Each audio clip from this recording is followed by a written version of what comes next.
My beloved brothers and sisters, some stories are not meant to be read, they are meant to be felt.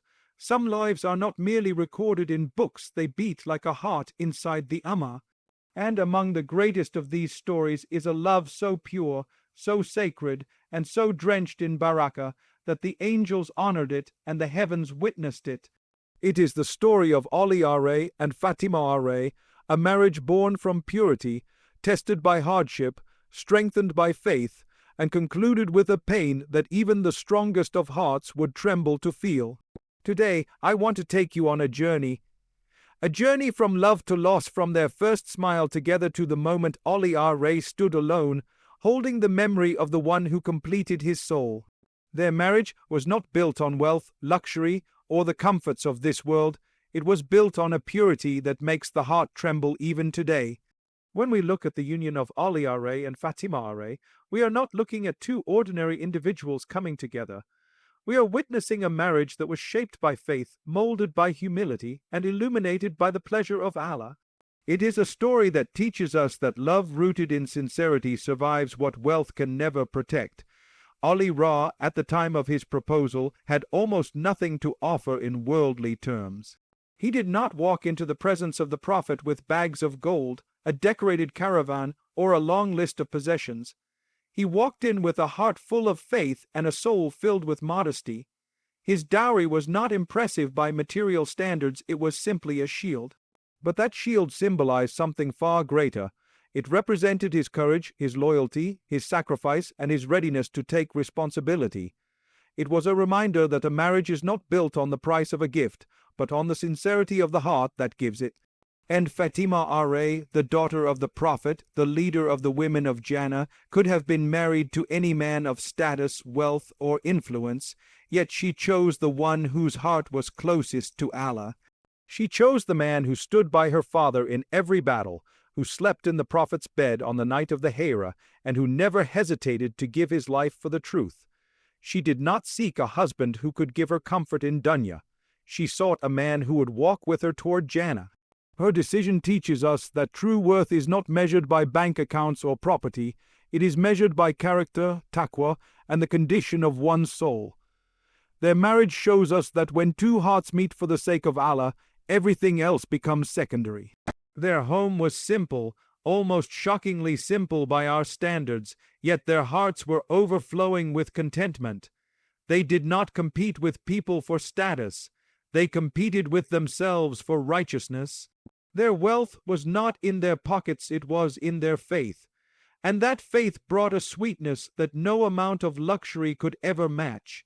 We live in a world where marriages are often burdened by unrealistic expectations, where people measure love by the size of a ring or the grandeur of a wedding.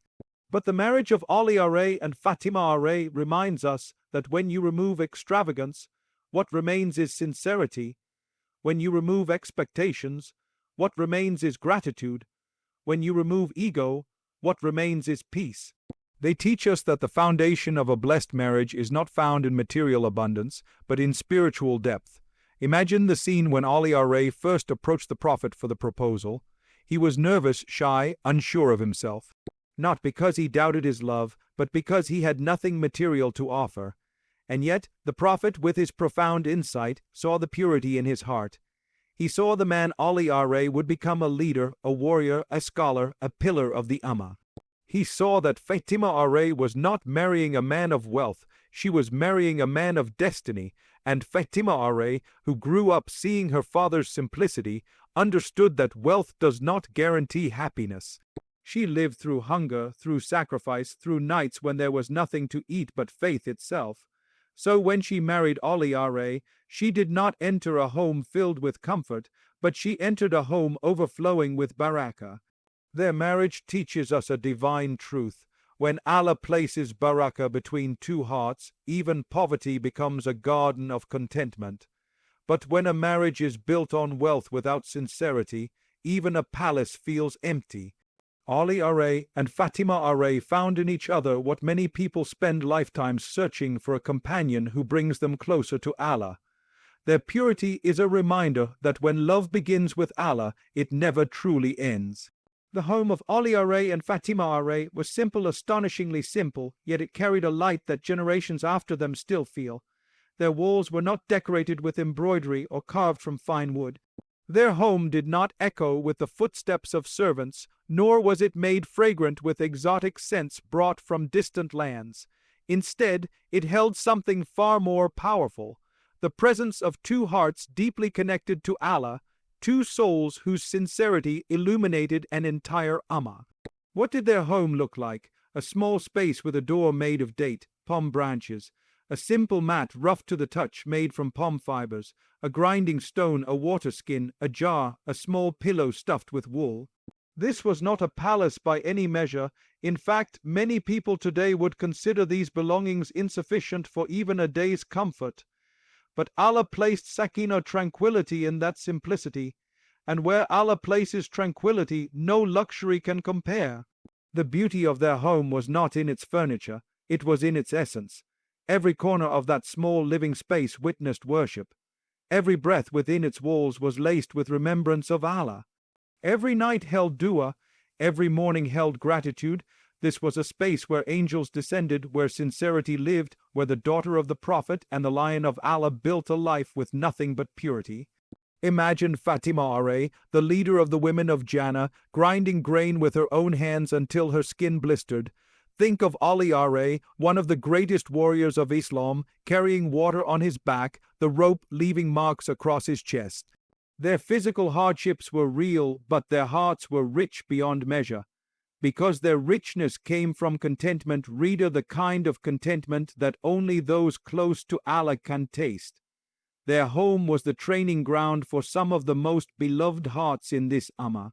It was in this simple home that Hassan and Hussein, the leaders of the youth of paradise, took their first steps. It was here that Zainab and Kulthum grew under the shade of parents whose character was unparalleled. No worldly luxury was needed to raise greatness. Baraka did that. The simplicity of their home also taught an entire generation of believers what true success looks like. They showed that a home becomes blessed not by wealth but by worship. Not by decorations but by dua, not by size but by sincerity. $1 million home without Allah is a shell. Their small home with Allah was a universe of light. Even their moments of hunger became moments of mercy. There were days when they had nothing to eat, yet they still gave away their food in charity. Surah Al-Insan was revealed about them when they fed the orphan, the captive, and the needy despite having little for themselves. Their home glowed with generosity even when the stove was cold. And what made this home so luminous was that it was built on mutual sacrifice. Fatima would work tirelessly inside, never complaining, never asking for more than what Allah provided. Ali would work outside, pushing through exhaustion, always returning with a smile, always grateful. Their love was not loud, but it was powerful. It radiated through small acts, a shared meal, a comforting glance, a whispered dua, a quiet moment of worship side by side.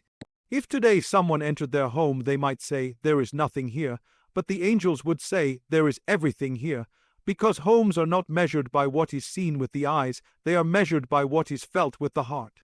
And the home of Ali and Fatima remains one of the brightest homes to ever exist, not because of its walls, but because of the souls who lived within them. They stood together through trials in a way that makes their story feel both tender and unshakable. Their lives were not decorated with ease, nor were they carried by comfort.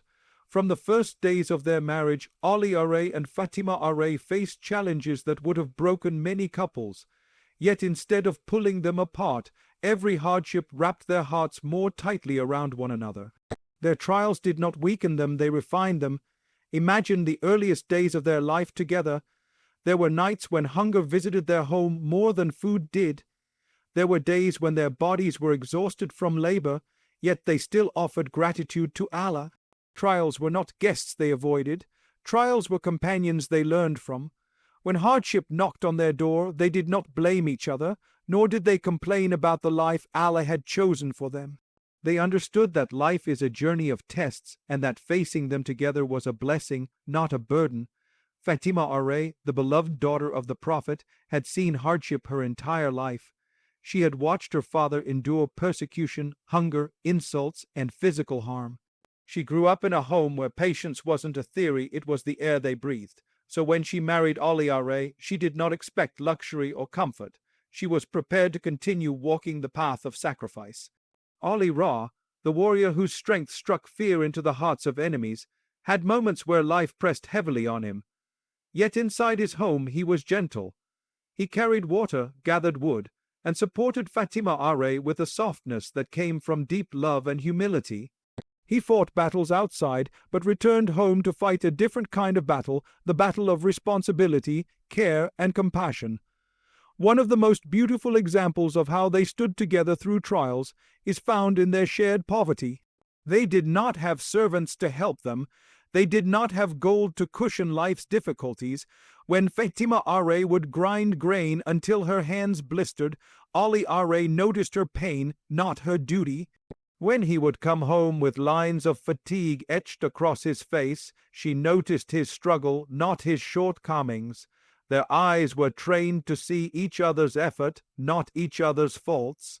There was a time when Fatima Are asked for a servant to help her, because the workload had become extremely heavy. But when her father, the Prophet, gently advised her to recite certain adhkar instead, not only did she accept it, she did so with contentment. Ali Are did not feel defeated by his inability to provide a servant. Fatima Are did not feel deprived by not receiving one. They understood that Allah compensates hearts that are patient, hearts that are sincere, and hearts that choose gratitude over expectation. Their trials were not only physical, they were emotional and spiritual too. They witnessed the challenges of the growing Muslim community. They endured the losses of loved ones. They stood firm during moments of political tension and hardship. But through every wave, they anchored each other. Ali Are would lean on Fatima Are's wisdom, her calm, and her unwavering faith, and she leaned on his strength, his courage, and his quiet resilience. Even during battles, their hearts were connected. When Ali Are marched into danger, he carried her trust and dua with him. And when news reached Medina of victories or trials, Fatima Are's first concern was not the glory, it was whether Ali Are was safe. Their bond wasn't stitched by words, it was stitched by sincerity. Every couple will face trials, but the difference lies in how they respond.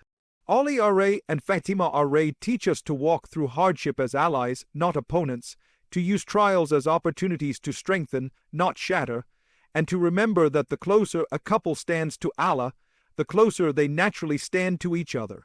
In their unity through trials, they built a legacy that still inspires hearts centuries later, a legacy of patience, partnership, and love that grows stronger in the storm. Their love reflected mercy, not demands, and that is what made it so beautifully unique. In a world where relationships often become battles of expectation, competition, and ego, the bond between Ali Are and Fatima Are was a sanctuary of gentleness. Their love was not loud or dramatic. It was quiet, soft, and deeply rooted in compassion. They did not love each other for what they could gain, they loved each other for what they could give. From the beginning of their marriage, their hearts were aligned with a simple truth. Love is an act of mercy before it is an emotion. It was never about who did more, who deserved more, or who should be heard more. Their relationship flowed naturally because each of them placed the other's comfort above their own. This kind of love cannot be manufactured. It grows only when hearts are pure and ego is kept at the door. Fatima Are never demanded from Ali Are what he could not provide. She understood the pressures he faced, not only as a husband, but as one of the closest companions of the Prophet. She never used words to burden him. She did not make comparisons, nor did she complain about the simplicity of their life. Her silence was not weakness, it was compassion. She protected his peace with her patience. Ali Ra, in turn, never used his authority as a husband to impose on her. He never raised his voice at her or belittled her efforts. Instead, he supported her in the house, helped with chores, and never allowed pride to prevent him from serving his family. He saw her exhaustion, and his heart softened. He saw her sacrifices, and his gratitude grew. His love made him gentle, and her love made her understanding. One of the most tender examples of their mercy, centered love, is seen in the incident when Fatima was struggling with the heavy tasks of grinding and carrying water. Her hands were bruised and her back ached. She and Ahlul thought to ask the Prophet for a servant to ease the burden. When they approached him, he gently advised them to recite phrases of remembrance before sleep instead of receiving a servant. What happened next speaks volumes about their character. They did not feel disappointed, frustrated, or deprived. Ahlul and Fatima accepted the Prophet's words with full hearts, valuing spiritual nourishment over physical comfort. They did not blame each other for the difficulties. Fatima did not say, "Why can't you provide more?" Ahlul did not say, "Why are you asking for too much?" Their hearts were aligned in humility, trust, and mercy. This incident alone reveals the strength of love built on empathy rather than entitlement. Even in the smallest actions, their mercy shone. When Ahlul returned from battles, tired and wounded, Fatima attended to him without reproach. She did not complain about the risks he took or the absence she endured. Her love was not conditional, and Ahlul, whenever he saw her overwhelmed, would step forward to lighten her burden. He knew that love meant carrying weight together, not watching the other struggle alone. Their home was filled with gentle exchanges, a gesture of help, a smile of reassurance, a comforting word after a long day. These were not grand displays. They were small mercies that stitched their hearts together. This kind of love is rare because it requires maturity, sincerity, and the willingness to put mercy above ego. They showed that love survives not by demanding perfection, but by offering compassion. It thrives not by keeping score, but by choosing kindness. Their marriage teaches us a profound lesson. When mercy becomes the language of love, hearts feel safe, souls feel understood, and the home becomes a place of tranquility. Their relationship stands as a timeless example that the greatest love is not the one that shouts the loudest, it is the one that whispers mercy in moments when demands could have been made. The pain of separation reveals the depth of true love, and nowhere is this truth more deeply etched than in the final chapter of the lives of Ahlul and Fatima. Their love was quiet, sincere, and built on sacrifice, but its full depth became visible only when the moment of parting arrived. It is often said that we realize the true weight of a blessing when it is taken away.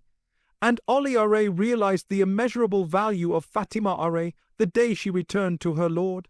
Throughout their marriage, their love had been steady, woven through daily acts of kindness, whispered du'as, shared responsibilities, and silent understanding. They didn't need extravagant words to express their love. Their affection lived in their actions, in their patience with each other, and in the peace they created together. But when illness touched Fatima and her light began to dim, the strength of Ahlul, the lion on the battlefield, turned fragile. The warrior who once lifted the gate of Kaaba could not lift the weight of watching the love of his life fade before his eyes. It is one thing to face enemies, to carry a sword, to endure war. But it is a different kind of battle entirely to sit beside a loved one knowing you cannot protect them from destiny. That is a test that breaks even the bravest. And Ahlul, whose courage was unmatched in the face of armies, found himself overwhelmed by the softness of his heart. He would sit by her bedside, watching her endure the illness that pulled her further away from him day by day. His silence spoke more than words. It was the silence of a man who feared the moment he knew was coming, yet had to surrender to the will of Allah. For Fatima, her concern was not for her own pain. She worried about her husband and her children. Even as her strength weakened, her compassion did not. She prepared her children emotionally, she comforted Ahlul, and she remained patient in her suffering. Her dignity and serenity in those final days showed why she was the leader of the women of paradise. Her love didn't fade with her strength, it shone even brighter, and then the moment arrived. When Fatima left this world, the home that once glowed with barakah fell into a quiet that felt heavier than any grief Ahlul had ever known. The companions later said they had never seen Ahlul so broken. This was not the grief of a husband who lost a partner, this was the grief of a soul losing its companion. The pain carved words from his heart. words that history preserved because they came from the deepest layer of human emotion. He said, trembling, "My patience after you has weakened, O Fatima, who can console the heart that has tasted your separation?" These words reveal what he hid throughout their marriage, how deeply he loved her. True love does not need to announce itself every day. It quietly weaves itself into the soul. But when that love is separated, the soul trembles and its silence becomes a storm. Ali Aray buried Fatima Aray with his own hands. Imagine that moment, his fingers touching the soil that would cover the one who held his heart, his tears mingling with the earth that would now cradle her. He lingered at her grave, unable to walk away. The lion had been humbled by love, and the battlefield that defeated him was a small patch of ground where his wife rested. Yet in that pain there was a strange kind of beauty, the beauty of loyalty, sincerity, and spiritual love. It was a love that did not end with death. Ali Aray lived for years after Fatima Aray, but he never remarried someone like her, and when his own time came, he was buried close to her, reunited with the one his heart had longed for. Their separation teaches us that true love is not measured by how perfect life is, but by how deeply the heart feels when the beloved returns to Allah. Their story reminds us that the strongest hearts are the ones that love the most and the ones that break the deepest. Their story teaches us that love ends in this world, but souls reunite in the next. And this single truth transforms the way we think about relationships, marriage, and the purpose of love itself. The world we live in is temporary. Every breath, every joy, every moment of companionship is a fleeting gift. Nothing here lasts forever, not youth, not strength, not wealth, and not even the people we love most. But the love of Ali Aray and Fatima Aray shows us that when hearts are connected through Allah, separation in this world is only a short pause before an eternal reunion. Throughout their marriage, Ali Aray and Fatima Aray lived with the quiet awareness that life is a journey toward the hereafter. They did not build their relationship on dunya because they understood that dunya eventually takes everything back. Their days were filled with devotion, patience, sacrifice, and deep spiritual companionship. They laughed together, they struggled together, they worshipped together, but they also knew that this world is not the place where love finds its final resting place. This world is the test, and the next is the reward. When Fatima Aray passed away, the grief Ali Aray felt was overwhelming, yet it did not break him in despair. His pain was deep, but it was not hopeless. He knew that her departure was not the end, it was only a transition. The love they shared did not vanish with death. It simply moved into a realm he could not see yet. This understanding is what allowed him to carry on, to remain patient, and to trust the promise of Allah that righteous souls will be reunited in gardens beneath which rivers flow. Their story teaches us that true love is not about clinging to someone in this world as if they will stay forever. It is about helping each other reach the next world, where forever actually begins. It is about holding someone's hand not to keep them here, but to guide them toward Jannah. Every act of kindness, every moment of mercy, every sacrifice between two hearts for the sake of Allah becomes a bridge that leads to that final reunion. Many people see marriage as a place to fulfill worldly expectations. But Ali Aray and Fatima Aray show us that a spiritually grounded marriage prepares the soul for eternity. Their bond was not merely emotional, it was a preparation for the life to come. When they worked through hardship, it elevated them. When they prayed together, it connected them. When they forgave each other, it purified them. And when they loved each other for the sake of Allah, it linked their souls beyond the limits of mortality. Even in their separation, there was a profound sense of hope. Ali Aray did not speak about Fatima Aray with despair, he spoke with longing. He didn't see her death as a wall, he saw it as the door he would one day walk through. The companions noticed how often he remembered her, how dearly he spoke of her, and how his heart remained attached not to the pain of loss, but to the promise of reunion. This is a message every believer needs. When someone you love returns to Allah, your love does not end, it simply changes its place. It moves from the earth to the heavens, and you continue to love through dua, through patience, through walking the path that will lead you back to them. The story of Ali Aray and Fatima Aray reminds us that no matter how painful separation in this world is, It is never final for those who love with sincerity, who live with faith, and who place Allah at the center of their hearts. Their love teaches us to live beautifully in this world, not to stay here, but to meet again in a place where love never dies. In reflecting on the life of Ali R.A. and Fatima R.A., we are reminded that their story is not just a tale of love, it is a blueprint for how hearts should connect, how marriages should flourish, and how trials should be faced with patience and faith. Their union teaches us that true love is rooted in sincerity, nourished by mercy, strengthened by shared hardship, and anchored in the pleasure of Allah. It shows us that even the greatest warriors and the noblest of hearts are vulnerable to loss, and that grief is a natural expression of the depth of our bonds. Yet their story also brings hope. While love may end in this world, souls that are united in righteousness will meet again in the hereafter. Ali R.A. and Fatima R.A. leave behind a legacy of devotion, patience, and pure love, a reminder that the most profound relationships are not measured by wealth, comfort, or worldly ease, but by the mercy, compassion, and faith shared between two hearts. May we learn from their example, cherish our loved ones sincerely, and build connections that endure beyond this life into the eternal gardens of Allah.